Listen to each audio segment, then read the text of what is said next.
All right, so as this slide shows, today we, of course, Noah, 7 laws and the book of Genesis, that's our topic. And we learn idolatry, the first commandment of Noah from chapter 1. And today, class number 12, the title is talking about nature as a beautiful idol. So what do I mean?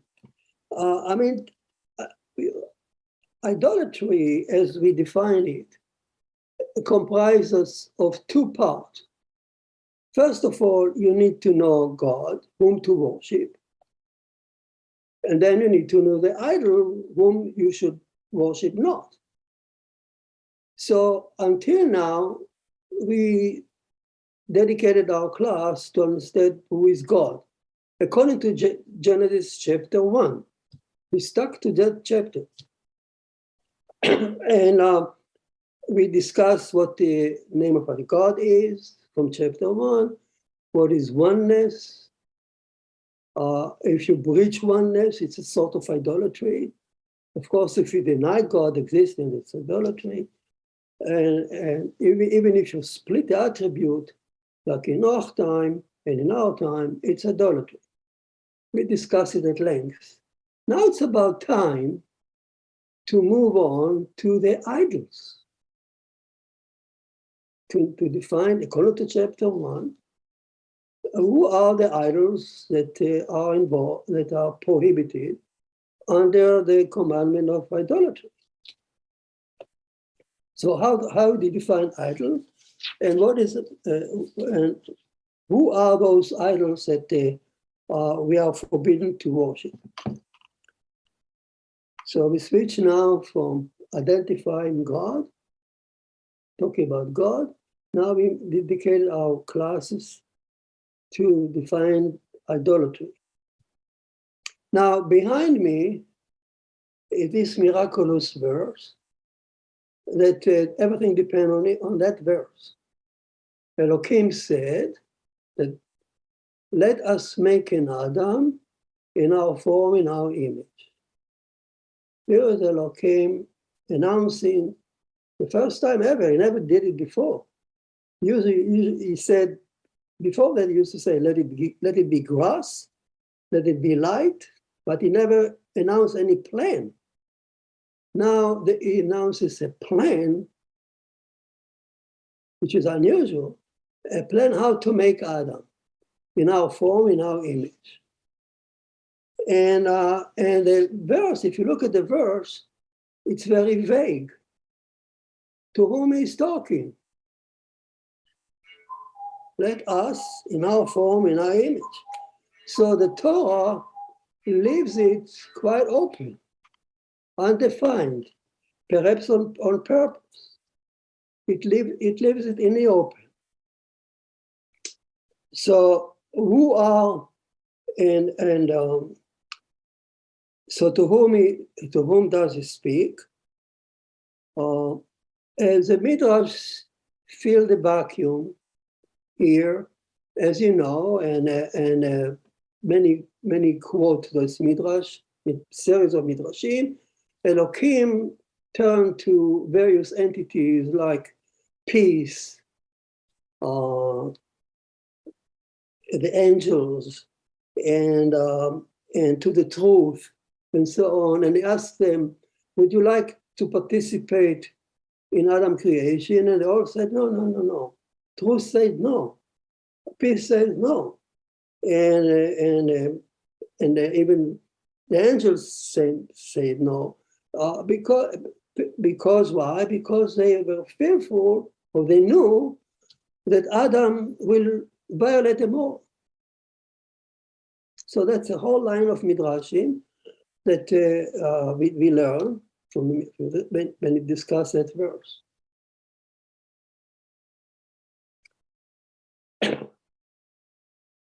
But the Rashi focused on one such consultation with the angels.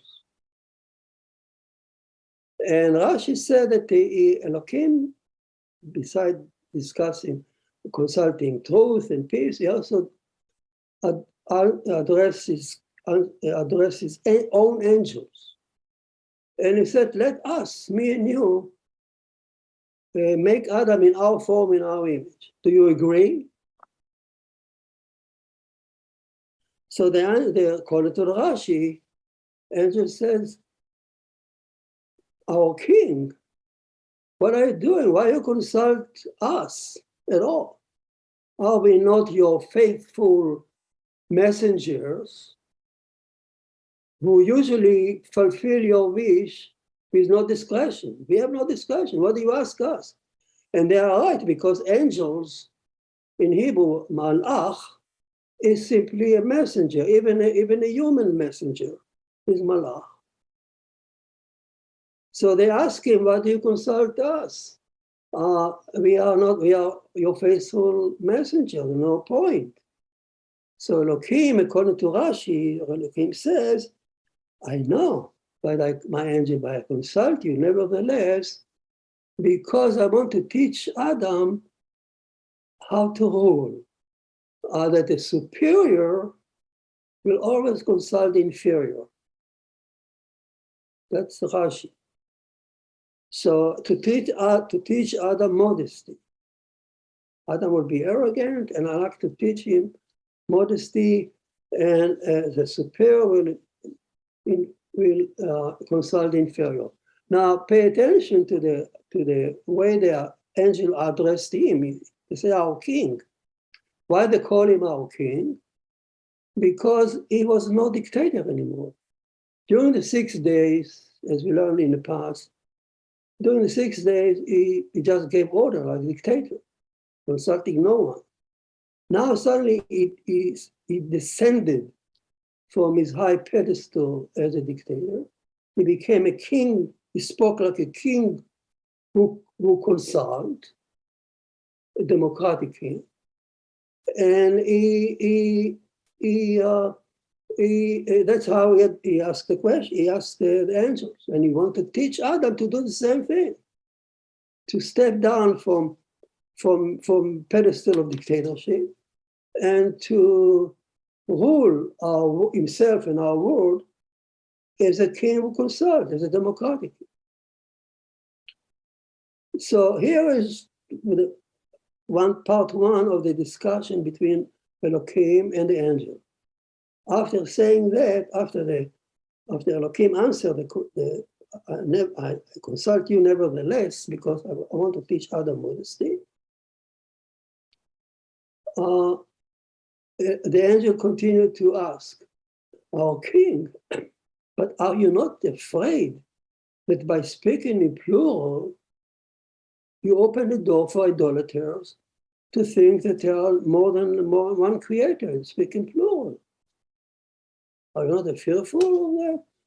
So Elohim, the king, answered, I'm aware of it, but I take the risk because the teaching Adam modesty is paramount. I take the risk of idolatry and I speak in plural because teaching Adam modesty is paramount. So that makes the question of the angel is very meaningful because by speaking in plural, becoming the democratic king, it means that Elohim allow opposition. The nature of democracy is allowing opposition to exist. Otherwise, it's a dictatorship. So here, Elohim stepped down, spoke in plural the first time, become a democratic. At that moment, he allowed opposition to himself to exist. So here is what we have said, that by making Adam speak in plural, you open the door for idolaters, because that's the nature of the king, of the new kingship. By the way, here is a message for Noahide. Democracy is not just a nice, sensible way of governmentship, better than others. No, it's sanctioned by the Torah. So the Noahide, when they spread democracy in the world, our task is the spread of democracy in the world, not only because it's nice and makes sense and sensible and give a door, to open the door for anyone to voice his view, but it's sanctioned by ELKM, by God, by making us. Let's remember that message. Democracy is sanctioned by the Torah here. So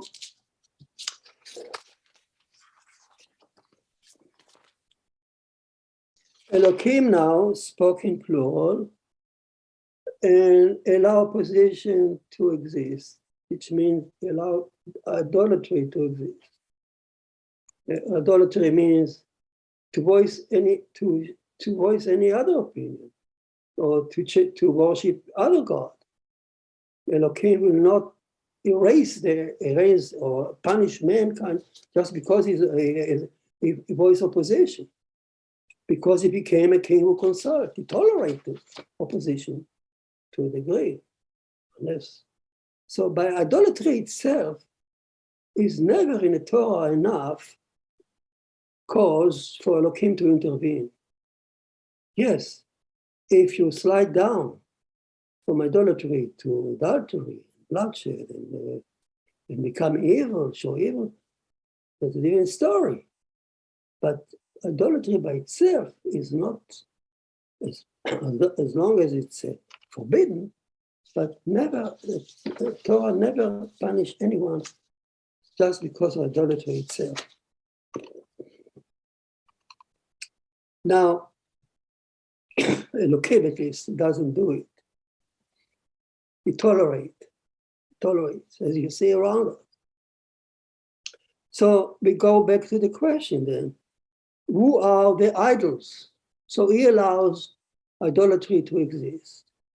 So who are those idols that he allowed to exist? And the answer is, first of all, in principle, any imaginary force, any entity that people have on their mind to worship other than God can be an idol. So there's no limit here to identify who the idol is and who is not. Anyone who replaces God in our mind, it can be imaginary force or real force, it's an idol. But still, the rabbis, or the midrash, let's say, want to stick to the verse. ELKM opened the door here by speaking in plural, and he opened the door for idolaters to think that there are more than one creator. So by the consultation, we opened the door for specific idols. So who are the idols? Who are those idols? Anyone who God consulted with here, when he says, let us make Adam, he spoke to entities. Those entities that he invites them to participate in Adam creation, each one of them can be perceived as a partner of ELKM, or even as powerful as ELKM, or even replacing ELKM. So the verse itself, the way he made us, dictate or define who the idols that the Torah here has in mind. So who are those idols? So to whom did he speak? And we said it several times. Anyone who was listening in chapter 1, anyone that is mentioned in chapter 1, any entity, he spoke to them. So ELKM said, the Torah, Moses built it up in this way. ELKM is on the sixth day, making Adam, and he said, let us, anyone in the room, anyone in the chamber, in the chapter, let us together make Adam. Anyone in this chapter. That's a major line of thinking in the Midrash. So who are those entities that he consulted with? So he consulted those entities, invited them to make Adam to participate. And those entities are, each one in consultation, so to speak, contributed one layer in Adam. Adam is built like a dummy, layer by layer, by series of consultation.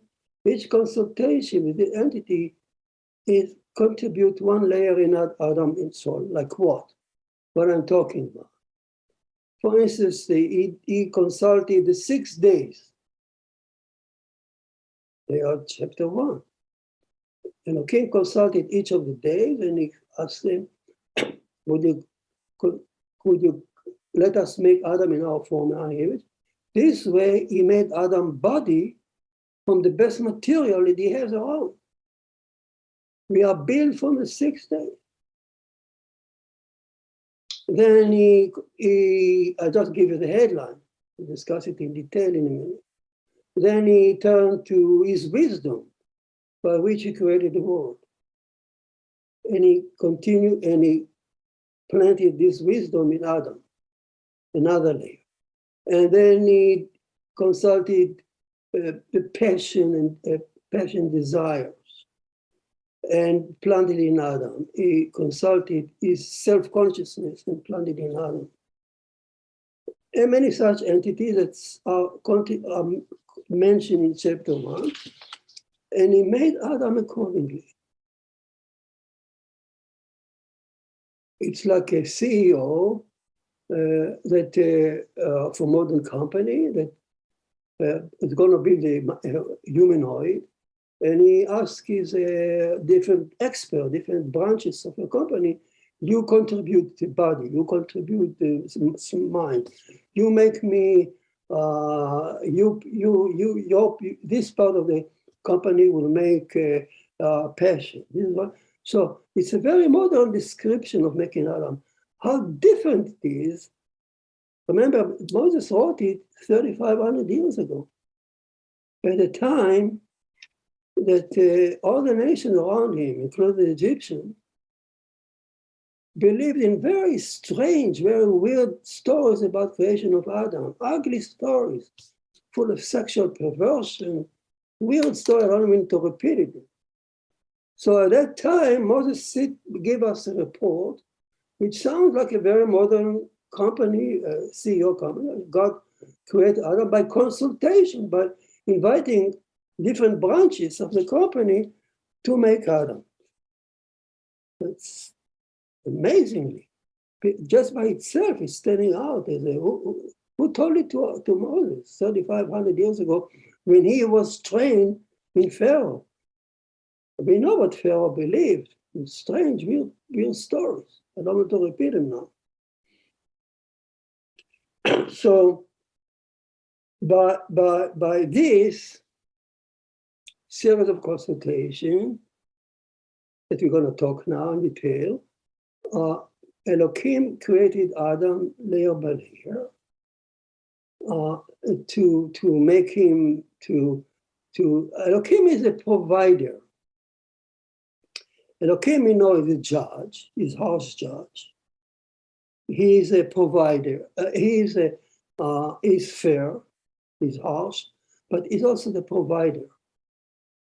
He provides every creature that he creates with all the talents that the creature needs. We look around, we see it.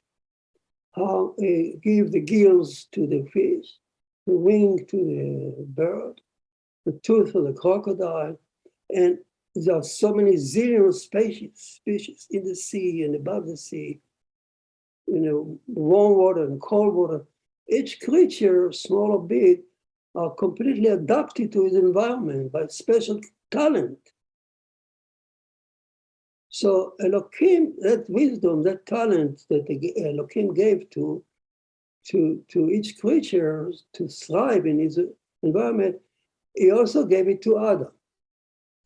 He created in Adam those features, gave us this gift of smart mind, our body, in order that we can thrive and excel in Elohim world. He is a provider. So the same way he treated other creatures, he also treated us. So he gave us those gifts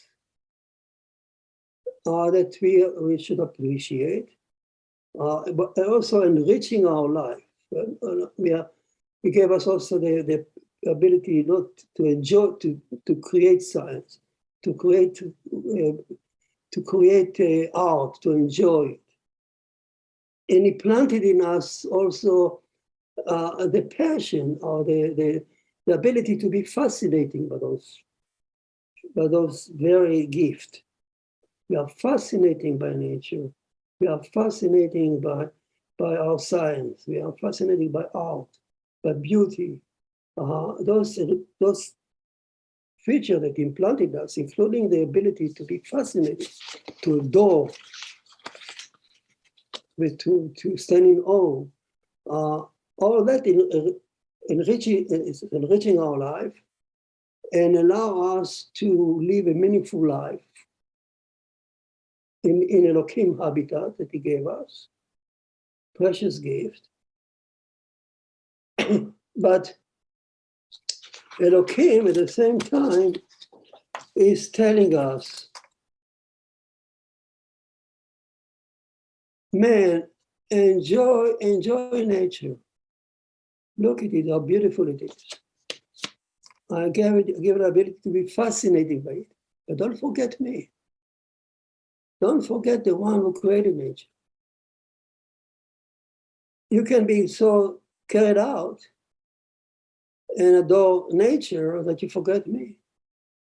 Man, I gave you science to enjoy, create, improve your world, expand your habitat, understand where you are, enjoy it, but don't forget me. Don't make it an idol. And don't forget me, the one that I gave it to you. That's the essence of idolatry. If you worship science, forgetting Elohim, so that means you abandon the one that created science and gave it to you. Elohim said, I gave you so much, planted in you desires and passions that you enjoy life, that those desires will push you forward to achieve things. Enjoy them, fulfill your desires, but don't forget me. I planted it in you. And don't make those passion desire an idol, and so on. So here we see how giving Adam the gift, a precious gift that they are become so magical in our eyes,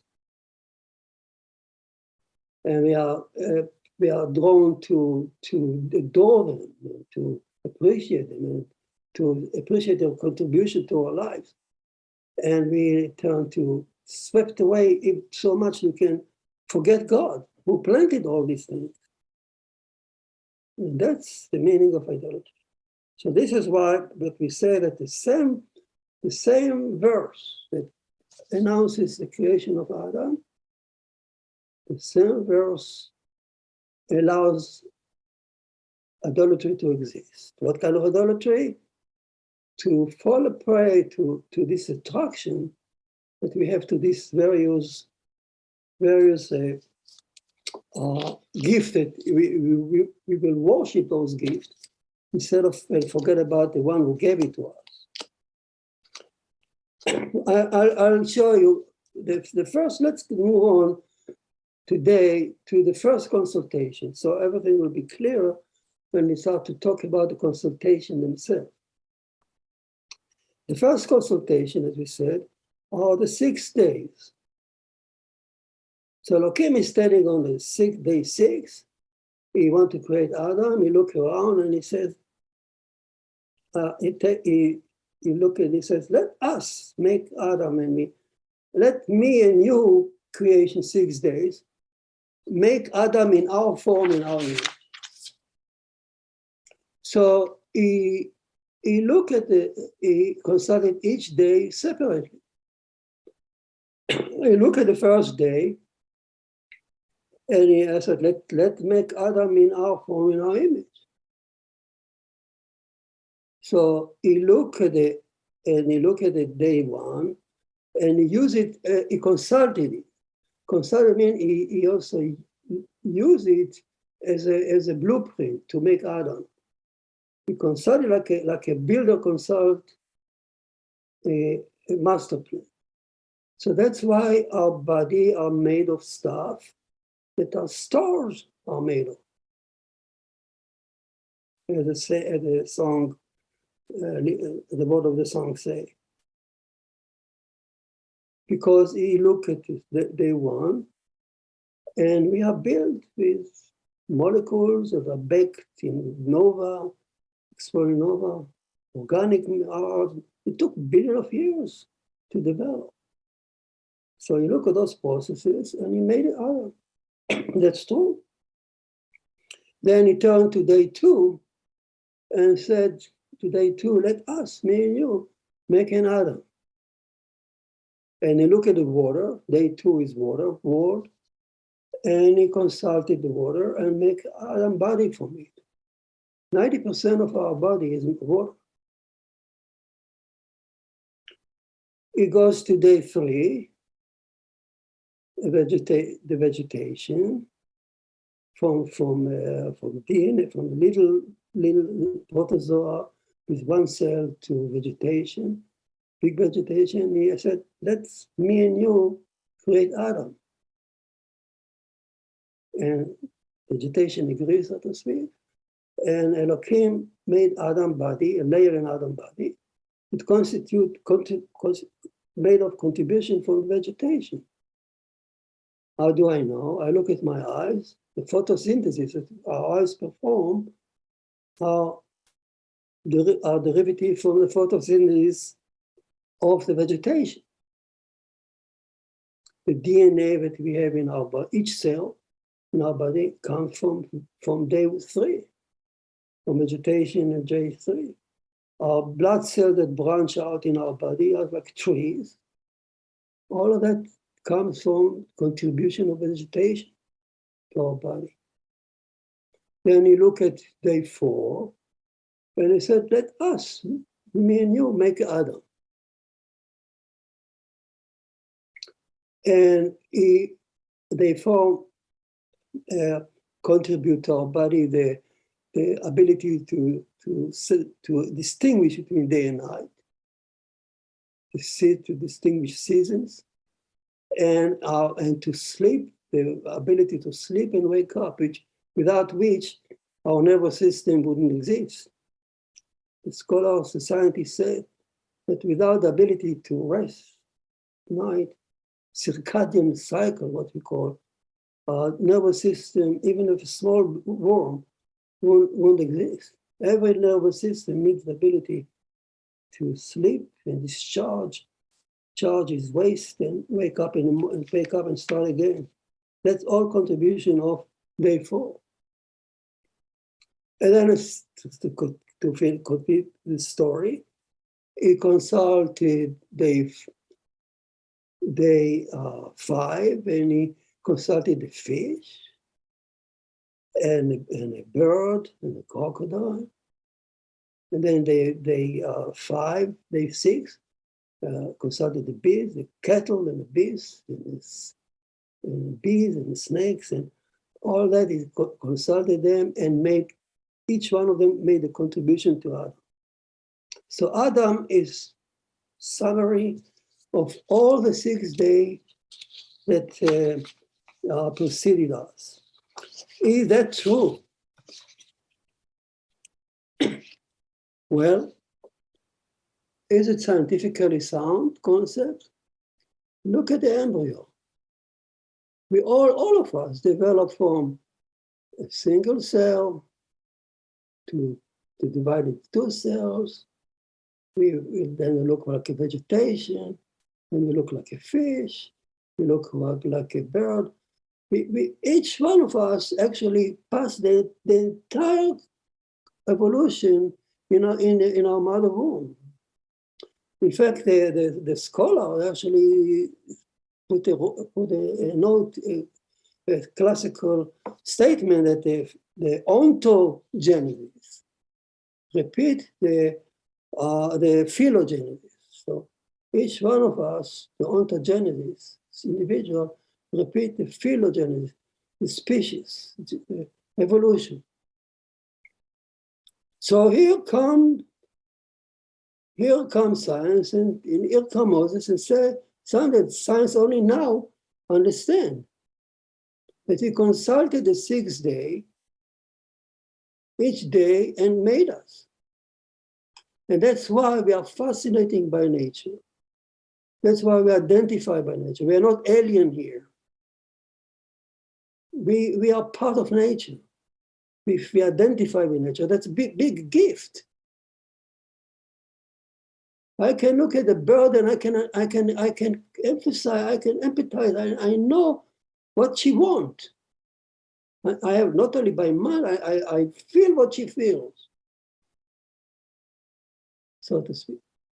And why it's important, if you want, because if ELKM want us to rule, he bless Adam, rule your habitat, at the end of chapter 1, rule over. Now a king cannot be an alien. A king must be a king who consult. A dictator can be alien, but a king who consult the subject must be elected from among the subject. So by the fact that we are part of nature, we can lead it. Lead it not in terms of dictatorship, but in terms of listening and consulting and understanding it. And so we can lead nature to what? To the next day of creation, to the Sabbath. So all that intertwined. And this is the idea behind how he consulted nature and made us. But now we come to the other part. We just said that by being fascinating by the nature, and by fascinated by water, and by the beauty of vegetation, the beauty of fish, and man is drawn to worship them. But this consultation is great. ELKM gave us a huge gift, but it came with a price, the price of democracy, which is a rejection, objection, opposition. And mankind can be so drawn to those 6 days that they can worship item in nature and forget the Creator. Is it true? Let's see if it's true. Let's see if I'm right, historically. Man is standing on the 6th day, ready for the 6th day, and he looks around him. What does he see? Creatures that are created like him on the 6th day, close to him. Cows, sheep, something close to him. So he worship, they are so magnificent to him. He said he adored them. Because nature fascinated him. So he tended to worship only cows.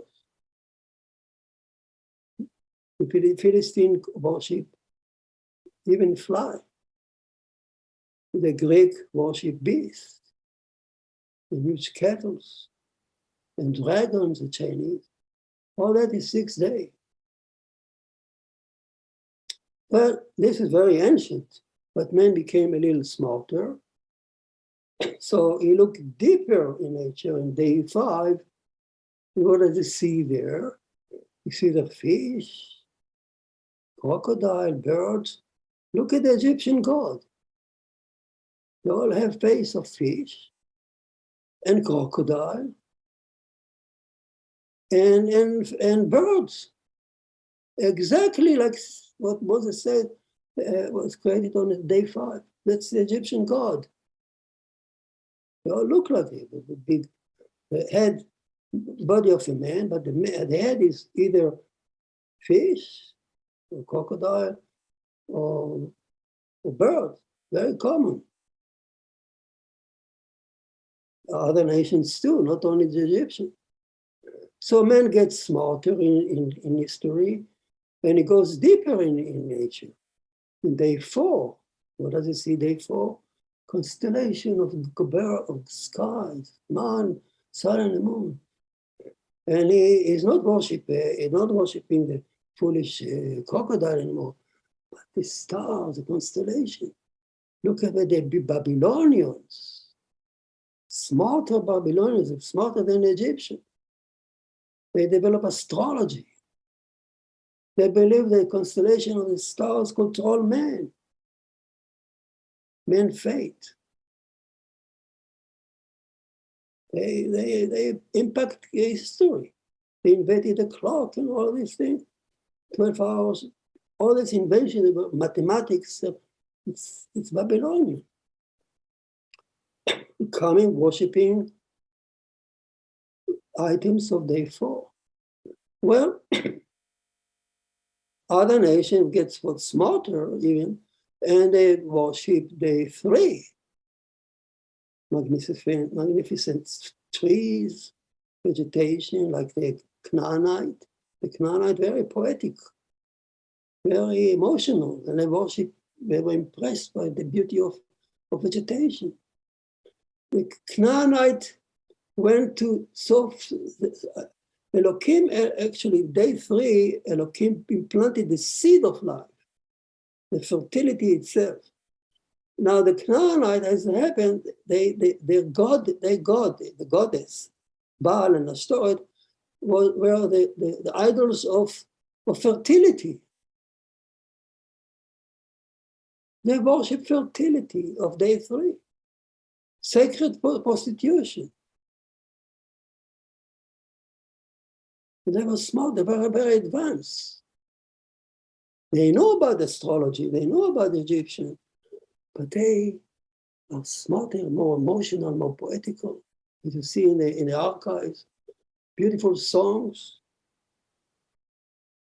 and passionate song and fertility, that's smart. It's also very effective. The best, you can find out the best girl in town. So, in other nations, even smarter than the Canaanite, let's say the Greek, they worship the sea, Poseidon. And now they worship the wisdom, Athens, and so on. They develop higher level of entities that may be associated with day 2, day 1. They were philosophers. They were thinking about the origin of the world, of the universe. Science, yeah. All that is day 1. So as you see, mankind actually followed this prediction of Moses, that Moses said that the same gift that ELKM made us, would turn into an idol, a source of idol worshipping in history. So far, his words were fulfilled perfectly well. And we are now at the age, we are looking at the very origin of the universe. And many of us think that quantum physics is where we should find out the source of our creator. In fact, there are alternative universes. Oh, if you want to where we come from there. from singular point. They don't even talk anymore about the big bang, but the singularity. But some people even look at the minor singularity, even other universes before, which can explain by quantum physics. Because quantum physics allows so many alternatives at the same time. All of them are true. So, now we know where we come from. Now we know why we recognize our Creator. As God is saying, what is He saying? Enjoy your physics. Enjoy your science. Be fascinated by it. Enjoy the beauty of it. Use it. Cultivate it. But don't forget me. Don't forget the one who created all that. And don't forget me that planted this appreciation of beautiful nature in you. Because if you do, you violate oneness. No, you violate idolatry for your detrimental. Because if you forget me, my boy, you will slide easily to down the slope, slippery slope, to adultery, bloodshed, theft. It's given to us. It's planted in us. If you violate number one, you will violate number two, number three, number four, number six. Chapter 2 in Eden will tell us more about the other command. Right now we are dealing with number one, idolatry. And God simply say here, man, you are born to stand this challenge. Enjoy, I gave you so many gifts. Enjoy them, but don't forget, don't worship them and forget me. I think next, so we are now again, as you see, we are dealing now with the idols, and we discussed today how the Torah, according to the Torah, who are the idols? Anyone who God consulted with to our favor as a gift, it may turn into an idol. And number one is it made our body from consulting the sixth day. Wow, it's true to the scientifically and historically. This consultation gave us precious gift, but at the same time has served, and still serving as a trap for idolatry, the source for idolatry. Now, with whom did he consult next? According to chapter 1. And before the sixth day, there is a wisdom by which he constructed the universe. The science and wisdom. So the Rabbi said, in the same token, Ramban actually quoted in the Torah text that you have in your hand. The Rambam quotes this midrash that ELKM consulted with the wisdom and science by which he created the world and made us. Special, beautiful gift. But what an idol. Science has become the most threatening idol to God in our eyes today. People believe in science. Science can solve everything. Forget about ELKM. Well, that's our topic next time. I stop here. Any question that you have from our class today?